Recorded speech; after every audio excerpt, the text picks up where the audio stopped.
તો છેલ્લે લાસ્ટ આપણે જે થિયરી જોઈ ગયા એના પછી હવે જે થિયરી આપણી બાકી છે બરાબર. છેલ્લે આપણે જે એટોમિક પરમાણુ મોડલની થિયરી ભણી ગયા. પરમાણુ મોડલની અંદર એક થોમ્સનનું પરમાણુ મોડલ આવી ગયો, રુથરફોર્ડ પરમાણુ મોડલ આવી ગયો.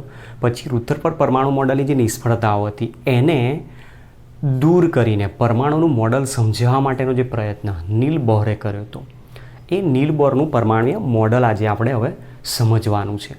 નીલ બોરનું પરમાણુય મોડલ સમજીએ એના પહેલાં આપણે જે રુથરફોર્ડ પરમાણુય મોડલ જે ભણ્યા હતા એ રુથરફોર્ડ પરમાણુ મોડલ નિષ્ફળ નીવડ્યું શા માટે, તેના પાછળ આપણે બે કારણો સમજ્યા હતા. એમાં કારણ નંબર 1 હતો કે એ પરમાણુની સ્થિરતા સમજાવી શકતું નથી. કારણ એનું એ કહેવા માગ્યું હતું કે મેક્સવેલે જે કહ્યું હતું એ મુજબ કે કોઈપણ કેન્દ્રની આજુબાજુ જે ઇલેક્ટ્રોન ગતિ કરે છે, કેન્દ્રની આજુબાજુ વર્તુળાકાર માર્ગે જ્યારે ઇલેક્ટ્રોન ગતિ કરતો હોય ત્યારે એક પ્રકારે રેડિયેશન ઉત્સર્જિત કરે છે, જેના કારણે ઉર્જા ગુમાવતો જાય અને ઉર્જા ગુમાવતો ઇલેક્ટ્રોન સીધો કેન્દ્રની અંદર સમાઈ જતો હોવો જોઈએ, જેના કારણે પરમાણુ અનસ્ટેબલ થઈ જાય. અને એના કારણે જ અહીંયા કહી શકાય કે પરમાણુની સ્ટેબિલિટી એટલે કે પરમાણુની સ્થિરતા એ રુથરફોર્ડ પરમાણુ મોડલ સમજાવી શક્યો નહીં. અને પોઈન્ટ નંબર 2 હતો કે કોઈપણ વાયુ, દાખલા તરીકે હાઇડ્રોજન છે, કોઈપણ વાયુમાંથી જ્યારે પ્રકાશ પસાર કરવામાં આવતો હોય ત્યારે એમાંથી જોવા મળતો જે વર્ણપટ છે એ વર્ણપટ વિશેની પણ માહિતી સમજાવી શકે નહીં. મતલબ હાઇડ્રોજન વર્ણપટ વિશે પણ રુથરફોર્ડ પરમાણુ મોડલ સમજાવી શકતો નથી. હવે આ બધી મર્યાદાઓને દૂર કરીને એને સમજાવવાનો પ્રયત્ન કરે છે નીલ બોર. તો નીલ બોર અહીંયા એક એવો વિચાર રજૂ કરે છે, એવું વિચારે છે નીલ બોર કે દાખલા તરીકે નીલ બોરે કહ્યું એ મુજબ કે કોઈક હાઇડ્રોજન લેમ્પનો અહીંયા ઉપયોગ કર્યો છે. હવે હાઇડ્રોજન લેમ્પ એટલે એક સામાન્ય લેમ્પ જ છે જે આપણે દર્શાવીએ છીએ મુજબ કે દાખલા તરીકે આપણી પાસે એક આ લેમ્પ બનાવેલો છે અને એ લેમ્પની અંદર હાઇડ્રોજન ગેસ ભરેલો છે. તો મતલબ અહીંયા આપણને આપેલો છે હાઇડ્રોજન લેમ્પ. હવે હાઇડ્રોજન લેમ્પમાંથી પસાર થતું જે કોઈ પ્રકાશ છે અથવા ઉત્પન્ન થતું ઉત્સર્જિત થતું પ્રકાશ છે એ પ્રકાશ જ્યારે પ્રિઝમમાંથી પસાર કરવામાં આવતો હોય, પ્રિઝમમાંથી જ્યારે પ્રકાશને પસાર કરવામાં આવતો હોય છે બરાબર, ધ્યાનથી સમજવા જેવો છે આ પોઈન્ટ કે અહીંયાથી જે પ્રકાશ આમાંથી નીકળે છે એ હાઇડ્રોજન લેમ્પમાંથી નીકળતો પ્રકાશ જ્યારે પ્રિઝમમાંથી પસાર કરવામાં આવે છે ત્યારે એ પ્રિઝમ ઉપર આપાત થતો જે પ્રકાશ છે એ અલગ અલગ ચોક્કસ તરંગ લંબાઈ ધરાવતા વિકિરણો આમાંથી જોવા મળતા હોય છે. આવી વસ્તુ નીલ બોરે પહેલાં વિચારી કે હાઇડ્રોજન લેમ્પ બનાવ્યો જેની અંદર હાઇડ્રોજન ગેસ ભરેલો છે. એ હાઇડ્રોજન ગેસમાંથી જે પ્રકાશ હાઇડ્રોજન લેમ્પમાંથી ઉત્પન્ન થાય છે એ પ્રકાશ જ્યારે પ્રિઝમમાંથી પસાર કરવામાં આવે છે ત્યારે પ્રિઝમમાંથી પ્રકાશ પસાર થયા બાદ એમાં રહેલી ચોક્કસ તરંગ લંબાઈ ધરાવતા વિકિરણો એમાંથી ઉત્સર્જિત થાય છે, જેને આપણે સ્પેક્ટ્રમ તરીકે પણ નામ આપેલું છે. અને આના આધારે એમણે સમજાવવાનો એ પ્રયત્ન કર્યો હતો. કારણ કે રુથરફોર્ડ પરમાણુ મોડલે શું કીધું કે રુથરફોર્ડે એવું કીધું હતું કે હાઇડ્રોજનનો વર્ણપટ સમજાવી શકતો નથી, એ પરમાણુ મોડલની નિષ્ફળતા હતી. હવે એ વસ્તુ અહીંયા સમજાવવા માટે આ પ્રયત્ન કરતા હોય છે. તો સૌથી પહેલાં એમણે આવું વસ્તુ સમજાવવાની પ્રયત્ન કર્યો ત્યારે એમણે એક એ વસ્તુની સમજ આપવાનો પ્રયત્ન કર્યો, મતલબ એવો એક લોજિકલી અનુમાન કર્યું. રુથરફોર્ડે આપણને એવું કીધું હતું કે પરમાણુના કેન્દ્રની આજુબાજુ વર્તુળાકાર માર્ગે સર્ક્યુલર મોશન કરે, મતલબ વર્તુળાકાર માર્ગે પરિભ્રમણ કરતો ઇલેક્ટ્રોન ઉર્જા ગુમાવતો જાય છે અને છેવટે ઉર્જા ગુમાવતો છેલ્લે અંતે પરમાણુના કેન્દ્રમાં સમાઈ જતો હોય તો એ પરમાણુ અનસ્ટેબલ થઈ જાય. પણ રુથરફોર્ડની જે માન્યતા હતી એના કરતાં ઉલટું અહીંયા નીલ બોરે કંઈક વિશેષ સમજાવવાનો પ્રયત્ન કર્યો કે પરમાણુના કેન્દ્રની આજુબાજુ જે ઇલેક્ટ્રોન વર્તુળાકાર માર્ગે ગતિ કરે છે એ વર્તુળાકાર માર્ગે ગતિ કરતો ઇલેક્ટ્રોન જો ગતિ કરતાં એ પોતે ઉર્જા ગુમાવતો હોય તો એ એની રેન્ડમ મોશન દર્શાવે છે એવું કહી શકાય.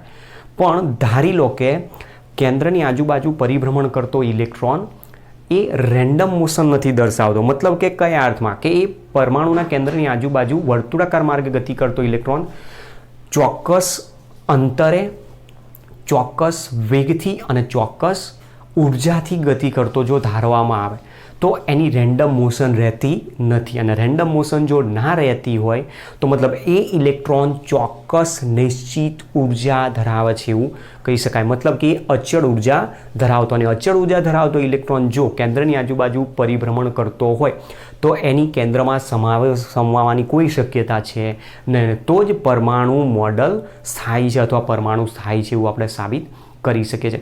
અને આના માટે નીલ બોરે કેટલીક પૂર્વધારણાઓ આપેલી છે. તો આપણો જે અહીંયા ક્વેશ્ચન છે એને તમારે ખાસ વસ્તુ ધ્યાન રાખવાનું કે બહુ જ ઇમ્પોર્ટન્ટ ટોપિક આપેલો છે, જેના ઉપરથી ઘણા બધા એક્ઝામ્પલ પણ પરીક્ષાની અંદર પૂછાયેલા છે. અને થિયરી ઘણી લાંબી છે, થિયરીમાં મેથેમેટિકલ સ્ટેપ પણ આવશે, અને આની આ થિયરી તમારી ધોરણ 12માં ફિઝિક્સની અંદર પણ આપેલી છે.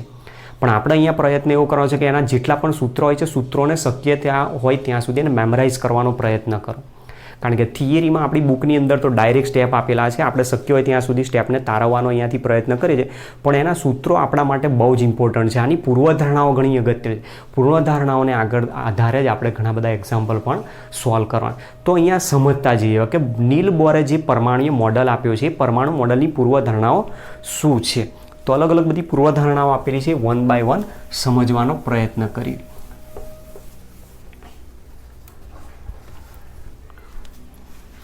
તો આપણો જે આજનો ટોપિક છે બોહર પરમાણુ મોડલ આપેલું છે, મતલબ બોહર એટોમિક મોડલ સમજાવે છે.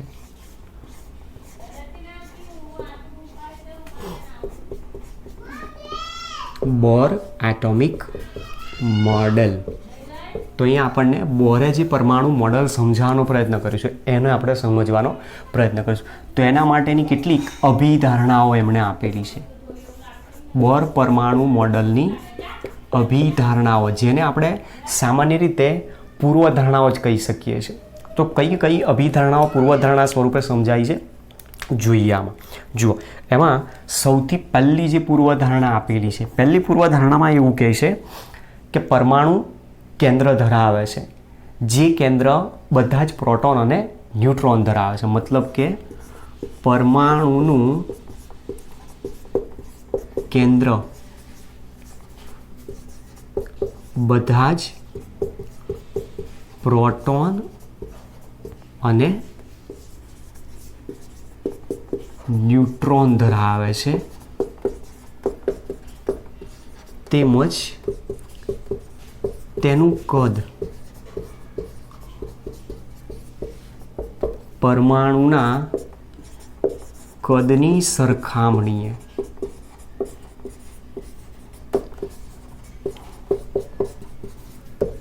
અવગણી શકાય છે. તો આ વસ્તુ તમે જુઓ, રુથરફોર્ડે પરમાણુ મોડલમાં આ વસ્તુ પણ સમજાઈ હતી અને એ નીલ બોરે પણ સમજાવી, મતલબ આ વસ્તુ સાચી છે.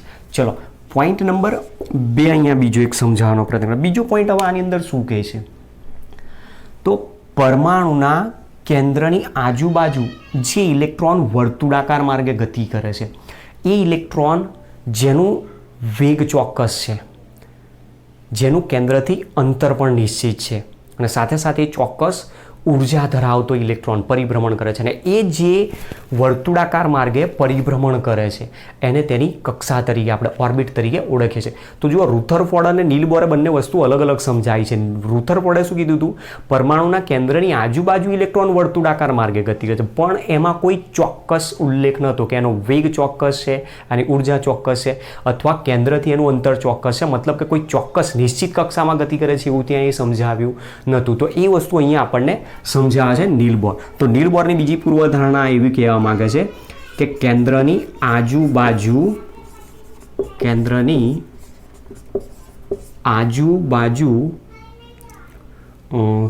આજુબાજુ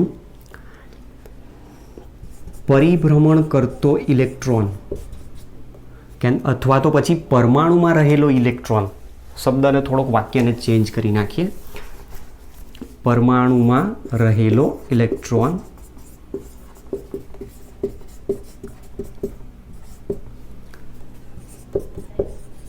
કેન્દ્રની આજુબાજુના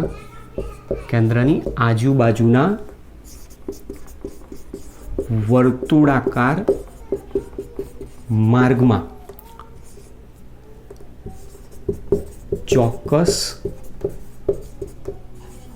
ત્રિજ્યા સાથે ચોક્કસ વેગથી અને ચોક્કસ ઉર્જાથી ગતિ કરે છે. તો આની અંદર એક શબ્દ આવ્યો કે જે ઇલેક્ટ્રોન વર્તુળાકાર માર્ગે ગતિ કરે છે એની એનર્જી કોન્સ્ટન્ટ છે, ચોક્કસ નિશ્ચિત જ છે. એ નથી ઉર્જા ગુમાવવાનો કે નથી ઉર્જા મેળવવાનો. આવું નીલ બોરે આપણને અહીંયા સમજાવ્યું છે. જે વસ્તુ રુથરફોર્ડે નથી સમજાય. તો જે વર્તુળાકાર માર્ગે ગતિ કરે છે તેને કક્ષા એટલે કે ઓર્બિટ કહે છે. જેમ સૂર્યની આજુબાજુ જે ગ્રહો ગતિ કરે છે એ ચોક્કસ કક્ષામાં ગતિ કરે છે, એ જ પ્રમાણે કેન્દ્રની આજુબાજુ પરમાણુમાં રહેલો ઇલેક્ટ્રોન ચોક્કસ ગતિ કરે છે એવું કહી શકાય. ચલો, ત્યાર પછી પોસ્ટ્યુલેટ નંબર 3 મતલબ કે પૂર્વધારણા નંબર 3 એટલે કે અભિધારણા નંબર 3 જેને કહી શકીએ છીએ આપણે. તો ત્રીજી અભિધારણા અહીંયા શું કીધું છે કે ઇલેક્ટ્રોન ફક્ત એવી જ કક્ષામાં ગતિ કરી શકે કે જેમાં તેનું કોણીય વેગમાન h/2π એ કોઈ ધન પૂર્ણાંક સંખ્યા nના પૂર્ણ ગુણાંકમાં હોય છે. શબ્દ સમજો, સૌથી મોસ્ટ ઇમ્પોર્ટન્ટ ટોપિક અહીંયાથી સ્ટાર્ટ થાય છે આપણો. તો કોઈ પણ ઇલેક્ટ્રોન, કોઈ પણ પરમાણુ, કોઈ પણ હોય, કોઈ પણ ઇલેક્ટ્રોન ફક્ત એવી જ કક્ષામાં પરિભ્રમણ કરી શકે કે જેમાં તેનું કોણીય વેગમાન, જેને આપણે L તરીકે દર્શાવીએ છીએ, કે જેમાં તેનું કોણીય વેગમાન એ પૂર્ણાંક સંખ્યા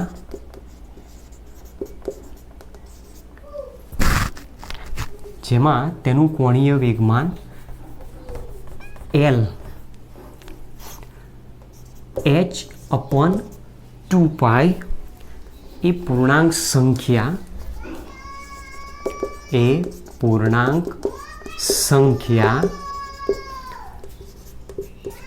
nના પૂર્ણ ગુણાંકમાં હોય છે. જ્યાં આ વસ્તુ લાગુ પડતી હોય ત્યાં જ ઇલેક્ટ્રોન ગતિ કરી શકે છે એવું કહી શકાય છે. અને આવી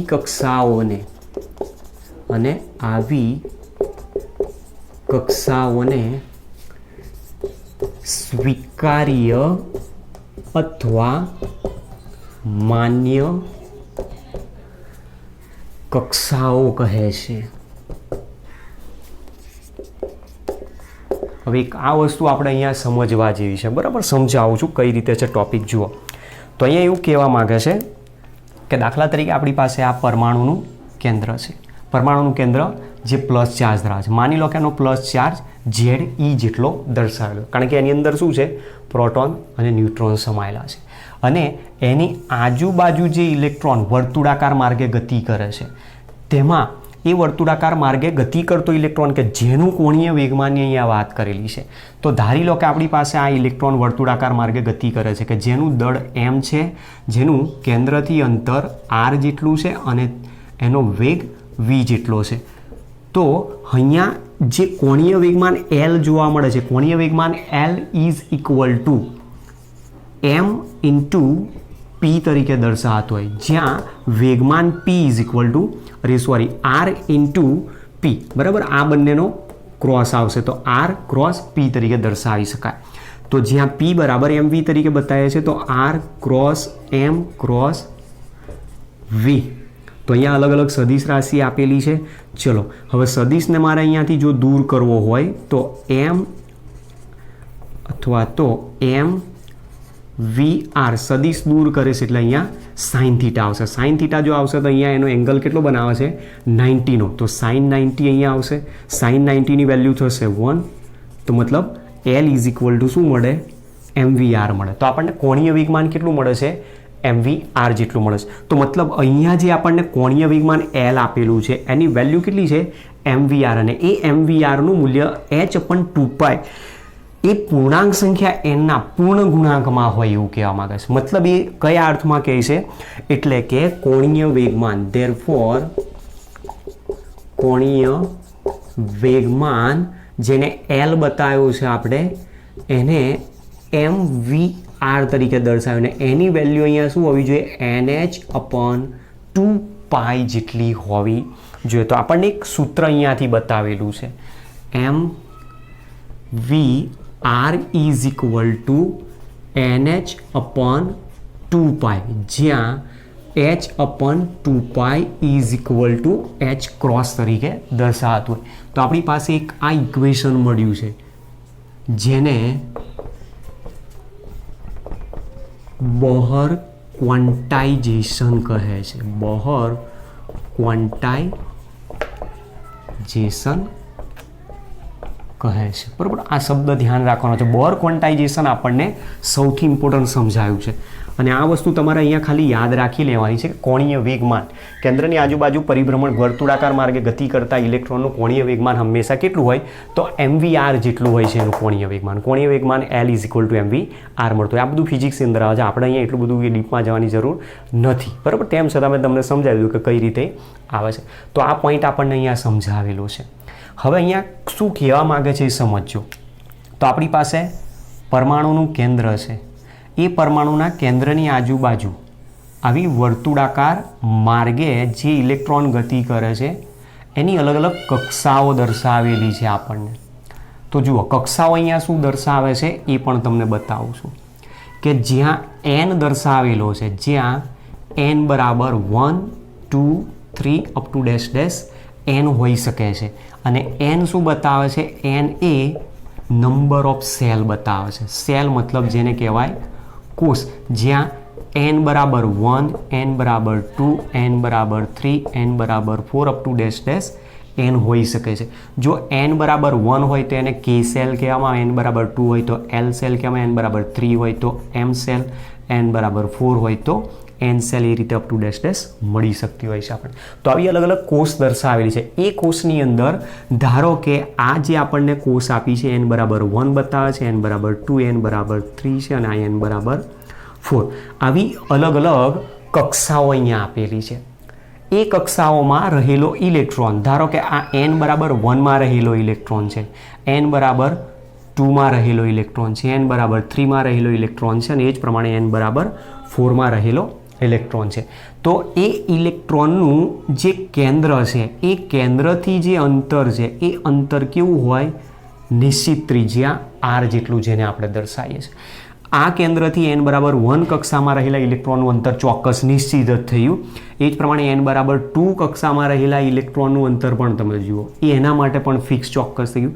n બરાબર 3માં રહેલા ઇલેક્ટ્રોન, જેનું અંતર પણ અહીંયા ચોક્કસ નિશ્ચિત છે અને એ જ પ્રમાણે n બરાબર 4 ધરાવતી કક્ષામાં રહેલા ઇલેક્ટ્રોનનું અંતર પણ ચોક્કસ અને નિશ્ચિત જ આપણને જોવા મળતું હોય છે. જેના આધારે કહી શકીએ કે n બરાબર 1 હોય તો જેને આપણે ફર્સ્ટ ઓર્બિટ તરીકે નામ આપે છે. તો ફર્સ્ટ ઓર્બિટ માટે એનું કોણીય વેગમાન mvr કેટલું થાય? તો n બરાબર કેટલા હોવા જોઈએ? 1. n બરાબર 1 એટલે પ્રથમ કક્ષા કહેવાય, first orbit, second orbit, third orbit, fourth orbit, એ રીતે nth ઓર્બિટ સુધી જઈ શકાય છે. તો જો n બરાબર 1 હોય તો n બરાબર 1 કક્ષામાં રહેલા, પ્રથમ કક્ષામાં રહેલા ઇલેક્ટ્રોનનું કોણીય વેગમાન n બરાબર 1 મૂકી દો એટલે h/2π દર્શાવી શકે, જેની વેલ્યુ આપણે h ક્રોસ તરીકે બતાવીએ છીએ. હવે n બરાબર જો 2 હોય તો એ સેકન્ડ ઓર્બિટ બતાવે છે. તો સેકન્ડ ઓર્બિટમાં રહેલા ઇલેક્ટ્રોનનું કોણીય વેગમાન mvr is equal two 2h/2π is equal two h/π જેટલું જોવા મળશે. n બરાબર 3 હોય તો થર્ડ ઓર્બિટમાં રહેલા ઇલેક્ટ્રોનનું કોણીય વેગમાન mvr is equal two 3h/2π is equal two 3h cross તરીકે આપણને મળી શકે. એ જ પ્રમાણે n બરાબર 4 તો ફોર્થ ઓર્બિટમાં રહેલા ઇલેક્ટ્રોનનું કોણીય વેગમાન mvr is equal two 4h/2π is equal two 2h/π જેટલું મળી શકે. તો તમે એ પ્રમાણે અહીંયાથી આગળ જાઓ તો nth ઓર્બિટલ સુધીની તમને જો કોણીય વેગમાનનું સૂત્ર તારાવશો તો સૂત્ર શું આવશે? mvr=nh/2π સ્વરૂપે આપણને મળી શકે છે. હવે આવું બધું જે સમજાયું છે એમાં કહેવા માંગેલી છે મેઇન વસ્તુ આ છે કે કોઈ પણ ઇલેક્ટ્રોન ફક્ત એવી જ કક્ષામાં પરિભ્રમણ કરી શકે કે જેમાં તેનું કોણીય વેગમાન L h/2π એ પૂર્ણાંક સંખ્યા nના પૂર્ણ ગુણાંકમાં હોય અને આવી કક્ષાઓને સ્વીકાર્ય અથવા માન્ય કક્ષાઓ કહે છે. હવે આ જે સ્વીકાર્ય અથવા માન્ય કક્ષામાં ઇલેક્ટ્રોન ગતિ કરે છે એમાં આપણે ચોખ્ખું જ કહી દીધું કે એની એનર્જી બદલાવાની જ નથી, કારણ કે નિશ્ચિત ત્રિજ્યા, તો ત્રિજ્યા એની નિશ્ચિત છે, ચોક્કસ વેગ છે અને ચોક્કસ ઉર્જા સાથે ગતિ કરે છે. તો જે માન્ય કક્ષાઓમાં ઇલેક્ટ્રોન ગતિ કરે છે કે જ્યાં તેની ઉર્જા અચળ રહે છે એ કક્ષાઓને સ્થિર કક્ષા અથવા તો સ્થાયી કક્ષા તરીકે ઓળખવામાં આવતી હોય છે. તો પહેલાં પહેલી આપણી પાસે આ 3 પોસ્ટ્યુલેટ અહીંયા આ રીતની સમજાય છે. આગળ હજુ ટોપિક આનો કન્ટિન્યુ છે, આને આગળ કન્ટિન્યુ પૂરો કરીએ. ચલો, તો આપણી પાસે આ રીતે અલગ અલગ પ્રકારની જે કક્ષાઓ છે એ કક્ષાઓમાં અલગ અલગ કોણીય વેગમાન ઇલેક્ટ્રોન માટેનું આપણને મળી શકતું હોય છે. તો પૂર્વધારણા નંબર 3 આપણા માટે સૌથી આઈએમપી છે, ઇમ્પોર્ટન્ટ છે, જેમાં બોર ક્વોન્ટાઇઝેશન દર્શાવેલું છે. અને બોર ક્વોન્ટાઇઝેશન દ્વારા આપણે કોઈ પણ માન્ય કક્ષા અથવા સ્વીકાર્ય કક્ષામાં રહેલા ઇલેક્ટ્રોનનું કોણીય વેગમાન શોધી શકીએ છીએ. અને એના ઉપરથી આગળ એવું કીધું છે કે કોઈ પણ ઇલેક્ટ્રોન કે જે માન્ય કક્ષામાં ગતિ કરે છે અથવા જે કક્ષામાં ઇલેક્ટ્રોન ગતિ કરે છે કે જેમાં તેની ઉર્જા અચળ રહે છે તે કક્ષાને તેની સ્વીકાર્ય અથવા તો તેની સ્થિર અથવા સ્થાયી કક્ષા તરીકે ઓળખવામાં આવે છે. તો આના ઉપરથી કહી શકીએ કે ઇલેક્ટ્રોન જે કક્ષામાં ગતિ કરે છે કે જેમાં તેની ગતિ દરમિયાન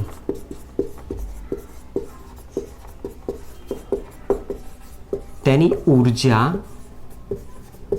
અચળ રહે છે તેને સ્થિર કક્ષા અથવા સ્થાયી કક્ષા અથવા તો અવસ્થા, સ્થિર અવસ્થા અથવા સ્થાયી અવસ્થા અથવા તો સ્થાયી કક્ષા કહે છે. તો એક આ પોઈન્ટ આપણી પાસે અહીંયાથી આવે છે. ચલો, ત્યાર પછી પૂર્વધારણા નંબર 4 શું કહે છે આના ઉપરથી સમજો. પૂર્વધારણા નંબર 4 એવું કહે છે કે અહીંયા n=1 જે આપેલો છે, તમે કેન્દ્રથી જેમ જેમ દૂર ખસતા જશો એમ હંમેશા ઉર્જા વધતી જશે. પરમાણુના કેન્દ્રની નજીક ઇલેક્ટ્રોન સ્થાયી વધારે એટલે એની ઉર્જા ઓછી હોય, બરાબર. જેની સ્થિરતા વધારે એની ઉર્જા ઓછી, અને જેની સ્થિરતા ઓછી એની ઉર્જા જેની સ્થિરતા વધારે એની ઉર્જા ઓછી, અને જેની સ્થિરતા ઓછી એની ઉર્જા હંમેશા વધારે. તો પરમાણુના કેન્દ્રથી જે ઇલેક્ટ્રોન નજીક હોય એની ઉર્જા ઓછી અને સ્થિરતા વધારે. તો પરમાણુના કેન્દ્રથી નજીક જે પ્રથમ n=1 કક્ષા આપેલી છે એ કક્ષામાં રહેલો ઇલેક્ટ્રોન n=1 કક્ષામાં રહેલો આ ઇલેક્ટ્રોન પોતે બહારથી ઉર્જા મેળવીને નીચી શક્તિ સપાટી ધરાવતી કક્ષામાંથી ઊંચી શક્તિ સપાટી ધરાવતી કક્ષામાં સંક્રાંતિ કરી શકે છે. તો એના માટે શું કરવું પડે? એની પાસે ઉર્જા ઓછી છે તો બહારથી ઉર્જા મેળવશે અને નીચી ઉર્જા ધરાવતી કક્ષામાંથી ઊંચી ઉર્જા ધરાવતી કક્ષામાં ઉર્જા મેળવીને સંક્રાંતિ પામી શકે છે. અને એ જ પ્રમાણે ઊંચી ઉર્જા ધરાવતી કક્ષામાંથી ઇલેક્ટ્રોન ઉર્જાનું ઉત્સર્જન કરીને નીચી ઉર્જા ધરાવતી કક્ષામાં પણ જઈ શકે છે. તો શબ્દ સમજો. નીલ બોરે એવું કીધું કે નીચી શક્તિ સપાટી ધરાવતી જે કક્ષા છે એમાં રહેલો ઇલેક્ટ્રોન જો બહારથી એના ઉર્જા મળે તો એ ઉર્જાનું શોષણ કરશે અને ઉર્જાનું શોષણ કરીને ઊંચી શક્તિ સપાટી ધરાવતી કક્ષામાં સંક્રાંતિ પામી શકે છે, જેને કહેવાય છે એક્સાઇટેશન. અને એના કરતાં ઉલટું બીજું એ પણ કહે છે કે ઊંચી શક્તિ સપાટી ધરાવતી કક્ષા અથવા ઊંચી ઉર્જા ધરાવતી કક્ષામાં રહેલો ઇલેક્ટ્રોન અથવા ઊંચી ઉર્જા ધરાવતો ઇલેક્ટ્રોન એ પોતે ઉર્જા ગુમાવીને નીચી ઉર્જા ધરાવતી કક્ષામાં સંક્રાંતિ પામી શકે છે, જેને ડી એક્સાઇટેશન તરીકે ઓળખવામાં આવે છે. ચલો, તો ચોથી પૂર્વધારણા આપણી એ કહેવા માંગે છે નીચી ઉર્જા ધરાવતી કક્ષામાં રહેલો ઇલેક્ટ્રોન ઉર્જા મેળવી ઊંચી ઉર્જા ધરાવતી કક્ષામાં સંક્રાંતિ પામે છે, જેને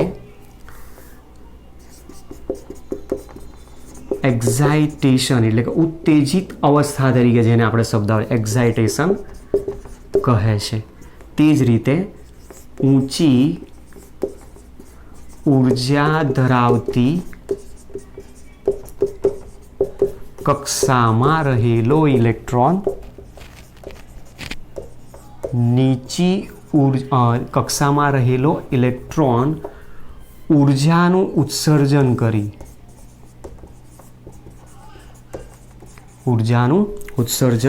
કરી નીચી ઉર્જા ધરાવતી કક્ષામાં જાય છે,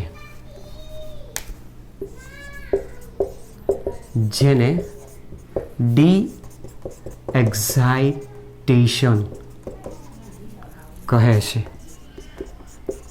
મતલબ કે એક એવી બતાવી જેમાં ઉર્જા મેળવીને ઉત્તેજિત થાય તેને ઉત્તેજિત અવસ્થા કહે. અને બીજામાં એવું કીધું કે ઉત્તેજિત અવસ્થામાં રહેલો ઇલેક્ટ્રોન ઉર્જા ગુમાવે છે તો એને અનુત્તેજિત અવસ્થા તરીકે દર્શાવવામાં આવતું હોય છે. એટલે કે અહીંયા એક એવું કહેવા માંગે છે કે નીચી શક્તિ સપાટી ધરાવતી કક્ષામાં રહેલો ઇલેક્ટ્રોન ઉર્જા મેળવીને ઉત્સર્જન પામી શકે છે અને ઊંચી શક્તિ સપાટી ધરાવતી કક્ષામાં રહેલો ઇલેક્ટ્રોન ઉર્જાનું ઉત્સર્જન કરીને સંક્રાંતિ પામી શકે છે. અને એ સમગ્ર પ્રક્રિયા દરમિયાન એની ઉર્જા બદલાતી નથી, મતલબ ઉર્જા અચળ રહે છે. એટલે નીચી શક્તિ સપાટી ધરાવતી કક્ષામાં રહેલો ઇલેક્ટ્રોન ઉર્જા મેળવી ઊંચી શક્તિ સપાટી ધરાવતી કક્ષામાં જઈ શકે અને ઊંચી શક્તિ સપાટી ધરાવતી કક્ષામાં રહેલો ઇલેક્ટ્રોન ઉર્જા ગુમાવી નીચી શક્તિ સપાટી ધરાવતી કક્ષામાં જઈ શકે છે. બરોબર. અને એ દરમિયાન આ સમગ્ર સંક્રાંતિ દરમિયાન તેની ઉર્જા બદલાતી નથી એવું પણ કહે છે, કારણ કે પહેલું જ આપણે કહ્યું કે એની ઉર્જા અચળ રહે છે. ચલો, બોર ક્વોન્ટાઇઝેશનનું ઇક્વેશન છે એને હું અહીંયા રાખું છું. નેક્સ્ટ આની અંદર એવું સમજાવે છે એટલે કે સંક્રાંતિ દરમિયાન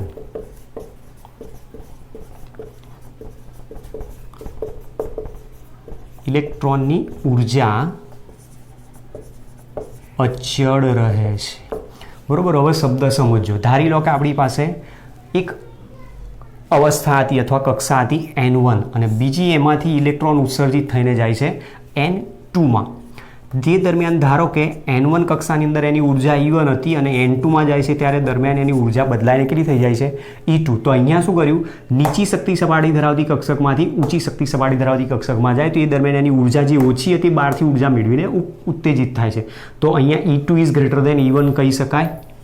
E2 is greater than E1. Therefore E2 minus E1 is equal to delta E. અને અહીંયા કીધું છે કે સમગ્ર પ્રક્રિયા દરમિયાન ઉર્જા અચળ રહે છે તો HC અપન લેમ્ડા અહીંયાથી આપણને સૂત્ર દર્શાવે છે. મતલબ અહીંયા જે પરિભ્રમણ કરે છે ઇલેક્ટ્રોન વર્તુળાકાર માર્ગે ગતિ કરે છે ત્યારે એની કોઈ પણ પ્રકારે ઉર્જા ગુમાવતો નથી. તો અહીંયા એવું કે દર્શાવે છે આપણને કે E1 ઉર્જા ધરાવતો ઇલેક્ટ્રોન છે. જો એને બહારથી ઉર્જા મેળવે તો એ નવી ઉર્જા ધારણ કરી શકે છે E2, જ્યાં E1 નીચી ઉર્જા દર્શાવે છે. નીચી ઉર્જા દર્શાવે છે તો જે અહીંયા પ્રક્રિયા આપેલી છે પ્રક્રિયામાં શું છે, ઉર્જાનું શોષણ દર્શાવેલું છે. ચલો, એ જ પ્રમાણે E2 ઉર્જા ધરાવતો ઇલેક્ટ્રોન જે ઊંચી શક્તિ સપાટી ધરાવે છે એ શું કરે છે, પોતે ઉર્જા ગુમાવે છે અને નીચી શક્તિ સપાટી ધરાવતી કક્ષકમાં જાય છે. તો જ્યાં E2 આપેલી છે ઊંચી ઉર્જા દર્શાવે છે, અને આ જે પ્રક્રિયા આપી છે એ અહીંયા ઉર્જાનું શોષણ છે, તો અહીંયા આવશે ઉર્જાનું ઉત્સર્જન દર્શાવે છે. તો અહીંયા બંને ઘટનાઓ આપેલી છે આપણને કે ઉર્જાનું શોષણ થાય, તો શોષણ થાય છે એટલે E1 ઉર્જા ધરાવતો ઇલેક્ટ્રોન ઉર્જા મેળવે છે અને E2 શક્તિ સપાટી ધરાવતી કક્ષકમાં થાય, મતલબ E2 ઉર્જા ધરાવતી કક્ષામાં જાય છે. જ્યારે અહીંયા E2માં હતો અને એ શું કરે છે, ઉર્જા ગુમાવે છે, તો આ ઉર્જા અહીંયા રિલીઝ કરી નાખે અને ઉર્જા રિલીઝ કરે તો એ E1 ઉર્જા ધરાવતી કક્ષામાં જતો રહે છે. તો આ ચોથી પૂર્વધારણા આપણને આ રીતની સમજાવેલી છે. હવે આનાથી આગળ આપણે સમજવાનું છે, આ બધી પૂર્વધારણાઓ આપ્યા બાદ નીલ બોરે જે કહ્યું એ મુજબ નીલ બોરે આપણને એવું સમજાવ્યું છે કે કેન્દ્રની આજુબાજુ જે ઇલેક્ટ્રોન ગતિ કરે છે એ ચોક્કસ ત્રિજ્યાએ, મતલબ કેન્દ્રથી ચોક્કસ અંતરે ગતિ કરે છે, તો આપણે એની ત્રિજ્યા મેળવવી પડશે.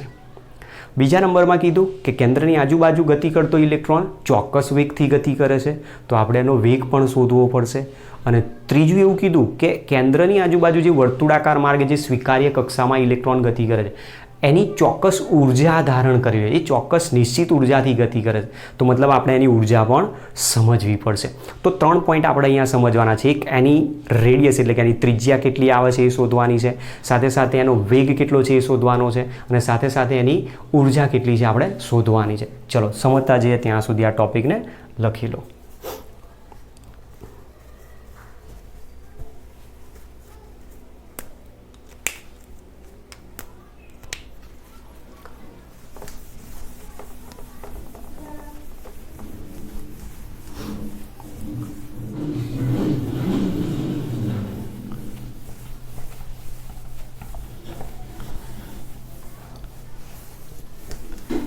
તો આપણી પાસે હવે અહીંયા બોર એટમિક મોડલની અંદર આપણે પોઈન્ટ સમજાવવાનો છે.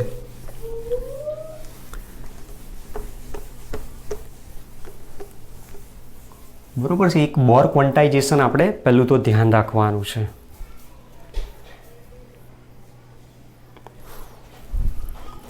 તો હવે અહીંયા આપણે પરમાણુના કેન્દ્રની આજુબાજુ જે ઇલેક્ટ્રોન ગતિ કરે છે સ્વીકાર્ય કક્ષામાં, માન્ય કક્ષામાં, એની ત્રિજ્યા, એનો વેગ અને એની ઉર્જા શોધવાની છે.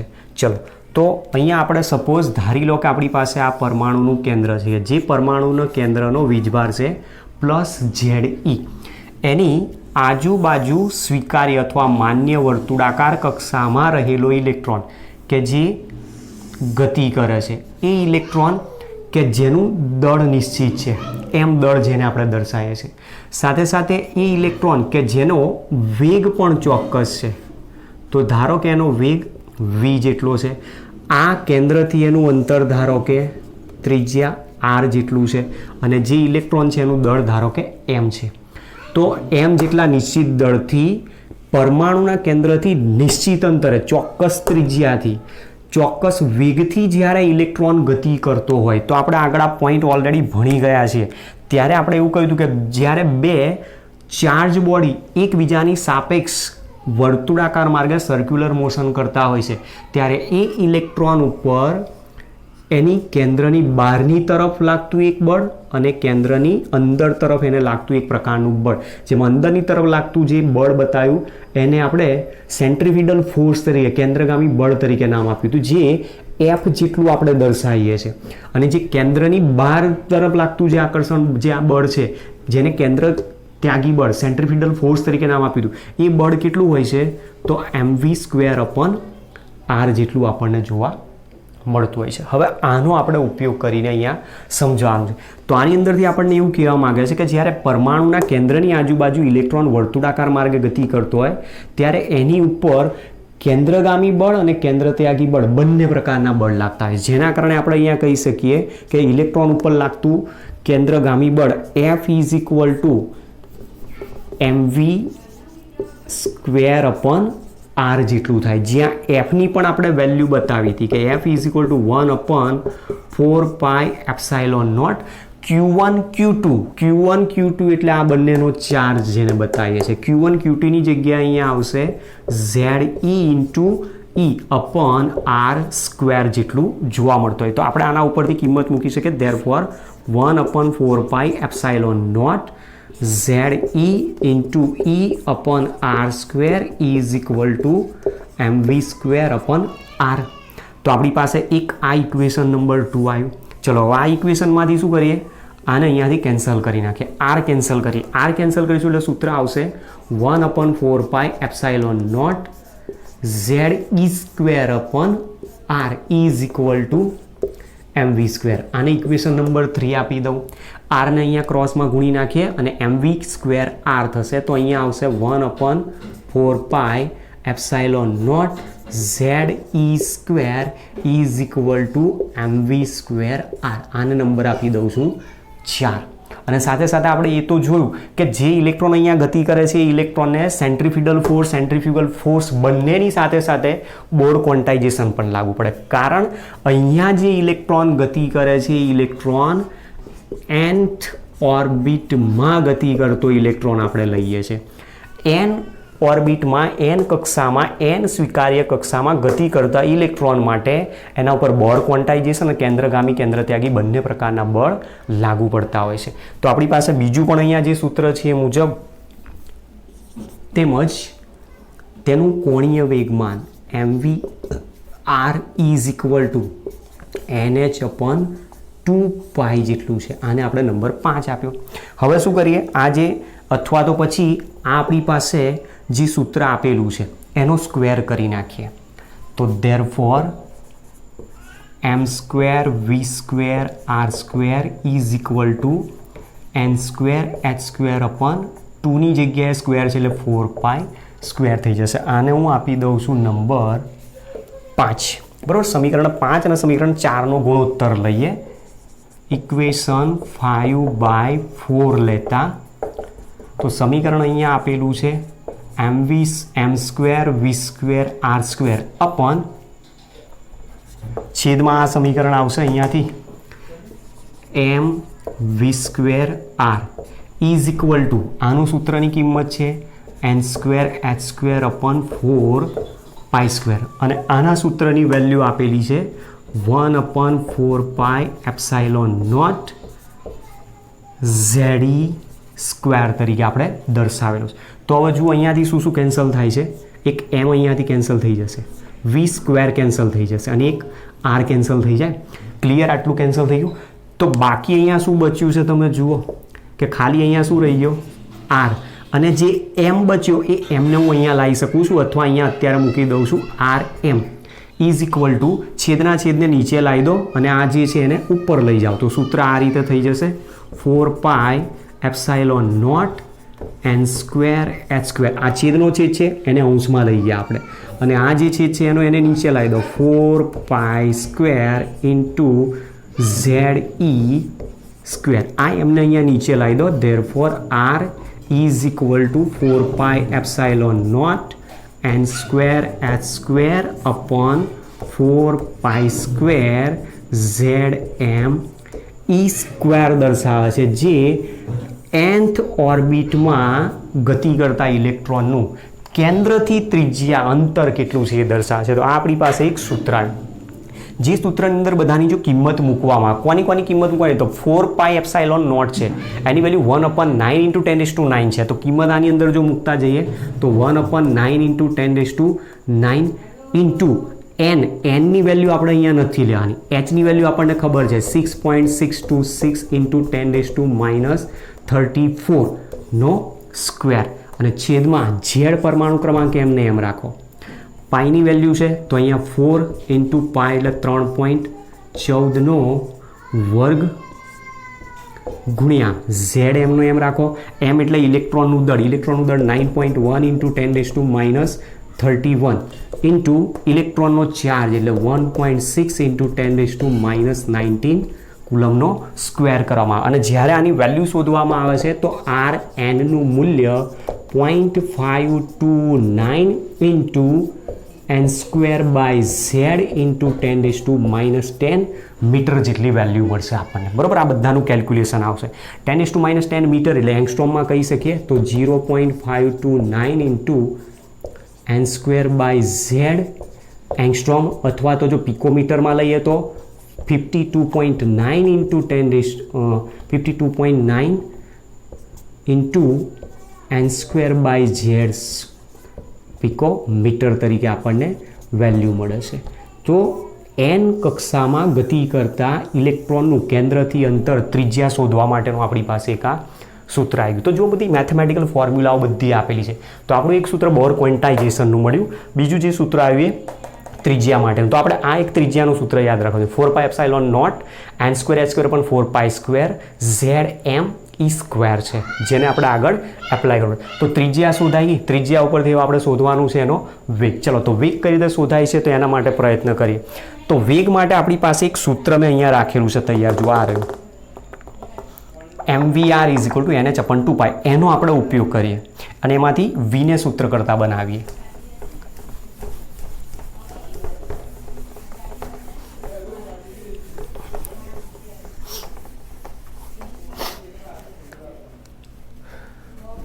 ચલો, અહીં mvr = nh/2π છે આપણી પાસે. therefore વીને સૂત્ર કરતા બનાવે તો v = nh/2π mr. હવે આ જે r મળ્યો એ n કક્ષામાં ગતિ કરતા ઇલેક્ટ્રોનની ત્રિજ્યા છે. તો આ ત્રિજ્યાનું વેલ્યુ અહીંયા તમે લઈ શકો છો. therefore v = તો આ જે ઇક્વેશન છે એને નંબર આપી દઉં છું 6, આને નંબર આપી દઉં છું 7. તો v = nh/2π m r ની જગ્યાએ આની કિંમત મૂકી દઈએ 4πε0 n²h². છેદ આવશે, છેદનો છેદ અંશમાં લઈ જાઓ તો 4π² z me² તરીકે આપણે દર્શાવી શકીએ. હવે જે કેન્સલ થાય એને કેન્સલ કરવાનો પ્રયત્ન કરીએ.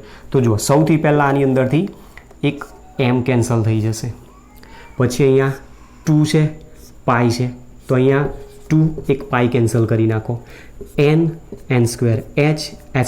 તો બાકી શું રહ્યું હવે જુઓ, therefore v = અંશમાં શું બાકી રહી જાય છે ધ્યાનથી જોજો.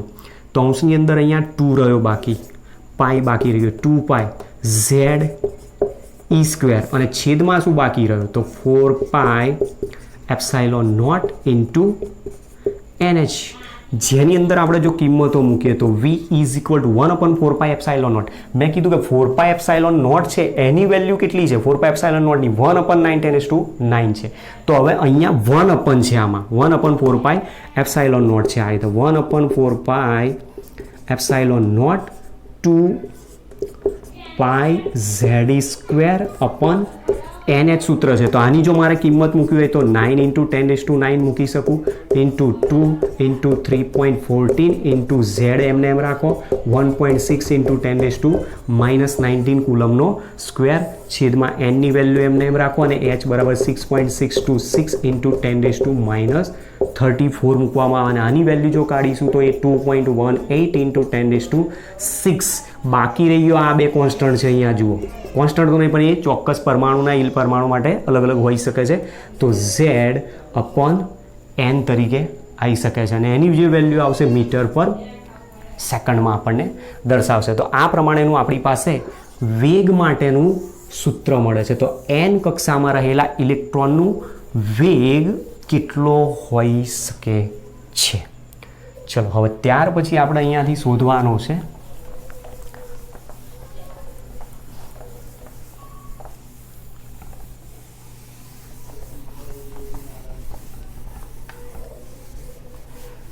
ઉર્જા. ઉર્જા હવે શોધવાની છે આપણે. તો ઉર્જા શોધવા માટે આપણે શું કરવાનું છે કે જ્યારે પરમાણુના કેન્દ્રની આજુબાજુ ઇલેક્ટ્રોન ગતિ કરતો હોય તો એની અંદર એક પ્રકારે ટોટલ મિકેનિકલ એનર્જી ત્યાં મળતી હોય. મતલબ પરમાણુના કેન્દ્રથી જ્યારે ઇલેક્ટ્રોન ગતિ કરતો હોય, હવે સમજો, દાખલા તરીકે આપણે કહીએ છીએ કે બે ચાર્જ પાર્ટિકલ Q1 અને Q2 છે. માની લો કે એ બંને એકબીજાથી r જેટલા અંતરે છે. તો એમની ઉપર અથવા એનું પોટેન્શિયલ એનર્જી એટલે કે સ્થિતિ ઉર્જાનું મૂલ્ય 1/4πε0 Q1 Q2 r જેટલી જોવા મળતી હોય. સાથે સાથે એની કાઇનેટિક એનર્જી એટલે કે ગતિ ઉર્જા જે 1/2 mv² જેટલી આપણને જોવા મળતી હોય છે. તો તો આપણી પાસે આ એક વસ્તુ છે કે પરમાણુના કેન્દ્રની આજુબાજુ જે ઇલેક્ટ્રોન ગતિ કરે છે, આપણે અહીંયા બતાવ્યું મુજબ કે પરમાણુનું કેન્દ્ર જેનો ચાર્જ Z+ZE છે એની આજુબાજુ જે ઇલેક્ટ્રોન ગતિ કરે છે એ ચોક્કસ વેગથી ગતિ કરે છે, જે ચોક્કસ ત્રિજ્યા ધરાવે છે. તો આવો જે ઇલેક્ટ્રોન આપેલો છે અહીંયા અલગ અલગ ચાર્જ પાર્ટિકલ આપેલા છે બંને, આનો ચાર્જ છે +ZE અને આનો છે -E તરીકે. અને આવા જ્યારે ઇલેક્ટ્રોન ગતિ કરતા હોય ત્યારે એની સ્થિતિ ઉર્જાનું મૂલ્ય 1/4πε0 Q1 Q2/r જેટલું અને કાઇનેટિક એનર્જી 1/2 mv² જેટલી મળી શકે છે. તો આ બંને ઉર્જા આની અંદર સમાયેલી છે, એટલા માટે એની કુલ ઉર્જા અહીંયા જરૂર પડશે. તો મતલબ એની ટોટલ મિકેનિકલ એનર્જીની આપણે જરૂર પડશે. તો ટોટલ મિકેનિકલ એનર્જી TME તરીકે જેને બતાવો, total mechanical energy is equal two ગતિ ઉર્જા વત્તા એની સ્થિતિ ઉર્જા, kinetic energy plus potential energy. તો જે મિકેનિકલ એનર્જી છે એને En તરીકે હું દર્શાવું તો KE કાઇનેટિક એનર્જી બરાબર 1/2 mv² plus potential energy is equal to 1/4πε0 Q1 અને Q2 આ બંનેના ચાર્જ લેવાના. Q1 ની જગ્યાએ અહીંયા મૂકી દઈએ છે +ZE અને ઇલેક્ટ્રોનનો ચાર્જ એટલે -E/r તરીકે દર્શાવી શકે. હવે આપણે આગળ એક સૂત્ર પણ આના ઉપરથી આવી ગયેલું છે. સૂત્ર કયું હતું એ પણ સમજો. અહીંયા ભૂસી નાખ્યું છે એટલે ફરી લખું છું. આપણું સૂત્ર આ હતું, F is equal two mv²/r. બરાબર, યાદ કરજો. એફની જગ્યાએ આપણે મૂક્યા હતા 1/4πε0 ZE × E/r² is equal two mv²/r. આ સૂત્ર હતું, જેમાંથી અહીંયા r ને કેન્સલ કરી નાખો. r જો અહીંયાથી કેન્સલ થાય તો આપણને mv² સૂત્ર મળી જાય. તો આપણે mv² અહીંયાથી સૂત્ર મૂકી શકીએ છીએ. તો જો r અહીંયાથી કેન્સલ કરી નાખીએ તો સૂત્ર શું આવશે? 1/4πε0 ZE²/r is equal two mv² આવશે, જે આગળ ઓલરેડી આવી ગયેલું છે. તો કિંમત આની અંદર મૂકીએ. Therefore En is equal two 1/2 mv² ની જગ્યાએ કિંમત આ મૂકવાની છે 1/4πε0 ZE²/r પ્લસ 1/4πε0 અને અહીંયા માઇનસ છે તો -ZE²/r. એનર્જી માઇનસ હોઈ શકે છે કારણ કે પોટેન્શિયલ એનર્જી છે. પોટેન્શિયલ એનર્જી હોય ત્યાં એનર્જી માઇનસ હોવાની શક્યતા છે. તો જુઓ સમીકરણ આપણું આ રીતે મળે છે, 1/4πε0 ZE²/r માઇનસને આગળ લાવી દો તો -1/4πε0 ZE²/r. તો જુઓ આની અંદરથી કોમન શું નીકળ્યું? 1/4πε0. આ કિંમત અહીંયાથી કોમન નીકળે છે તો એ કિંમત મૂકવાનો પ્રયત્ન કરીએ તો is equal to 1/4πε0 ZE²/r. Common કાઢી લીધો એ ભાગ, અંડરલાઇન કર્યો છે. તો બાકી શું રહી ગયો? 1/2 - 1 1/2 - 1 2 લસા લઈ લો એટલે -1/2 થઈ જશે. તો -1/2 આગળ આવશે તો -1/2 1/4πε0 ZE²/r તરીકે આપણને એક ઇક્વેશન મળે છે. હવે આ ઇક્વેશનમાં મારે અહીંયા કોની કિંમત મૂકવાની છે? ત્રિજ્યા r ની કિંમત મૂકવાની છે. બરાબર, અહીંયા મેં ભૂસી નાખી છે પણ કિંમત શું છે મને યાદ છે, લખી દઈએ છે. ચલો, તો નેક્સ્ટ આપણી પાસે જે ઇક્વેશન આવશે ઉર્જાનું સમીકરણ અહીંયાથી આવશે. હવે એ સમીકરણ શું આવે છે એને પણ આપણે સમજવાનો પ્રયત્ન કરીએ કે કઈ રીતે સમીકરણે ડિરાઈવ કરેલું છે. તો આપણું જે ઇક્વેશન છે આ છે En is equal two -1/2 1/4πε0 ZE²/r છે. તો આપણે rનું તો સૂત્ર ઓલરેડી Rn તરીકે બતાવેલું છે, જે r બરાબર આપણી પાસે સૂત્ર શું હતું? 4πε0 n²h²/4π² ZME² સૂત્ર છે. આ સૂત્રની કિંમત અહીંયા મૂકી દઈએ. ઇઝ ઇક્વલ ટુ -1/2 1/4πε0 ZE²/r ની કિંમત અહીંયા મૂકે, જે છેદના છેદમાં આવે ને અંશમાં લઈ જઈશું.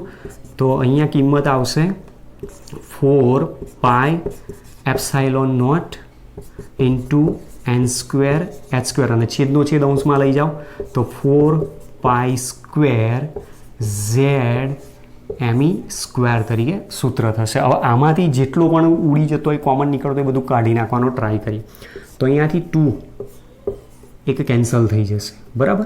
ચલો હવે અહીંયા બાકી શું રહ્યું એને સમજીએ. તો જો 1/4πε0 4πε0 મતલબ -1/4πε0નો સ્ક્વેર છે છેદમાં ઇન્ટુ અહીંયાની અંદર જો 2 છે બાકી 2π² z² 2π² z² m e⁴ e²